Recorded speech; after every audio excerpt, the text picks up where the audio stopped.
સુરત શહેરમાં એક ચોંકાવનારી ઘટના વરાછા વિસ્તારમાં સામે આવી છે, જેમાં સ્કૂલમાં ભણતા બાળકોને ચપ્પુ તેમજ પંચ જેવા હથિયારો બતાવી ડરાવી ધમકાવી બળજબરીથી પૈસા કઢાવનારા આરોપીઓ વિરુદ્ધ ફરિયાદ નોંધાતા જ વરાછા પોલીસે તેઓને ઝડપી પાડ્યા છે. તો વર્ષ 2004થી આ ટોળકી બાળકો પાસેથી 1.5 લાખ રૂપિયા પડાવી ચૂકી હોવાનું પણ પોલીસ ફરિયાદમાં નોંધાવાયું છે. સુરત પોલીસ કમિશનર અનુપમસિંહ ગેહલોત, ખાસ પોલીસ કમિશનર સેક્ટર 1 વામાંગ જામી, ડીસીપી ઝોન 1 આલોક કુમાર તથા ઇન્ચાર્જ એસીપી બી ડિવિઝન વીએ પટેલ સૂચના લઈને વરાછા પીઆઈ આરબી ગોજી અને સેકન્ડ પીઆઈ એચબી પટેલની ટીમ પીએસઆઈ એજી પરમારના માર્ગદર્શન હેઠળ પેટ્રોલિંગમાં હતી. ત્યારે અનામ પોલીસ કોન્સ્ટેબલ સંદીપભાઈ ગેમાભાઈ, અનામ પોલીસ કોન્સ્ટેબલ વાસુદેવભાઈ કાળુભાઈ અને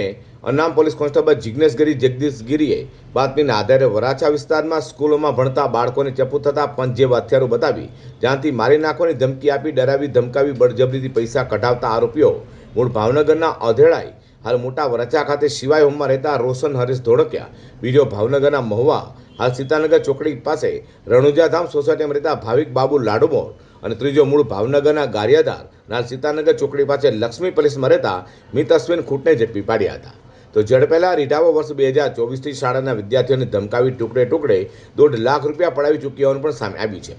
તો વરાછા પોલીસે ત્રણેય રીઢાઓની પૂછપરછ શરૂ કરી છે અને આવી રીતે કેટલા બાળકોને શિકાર બનાવ્યા છે તે અંગે તપાસ હાથ ધરી છે.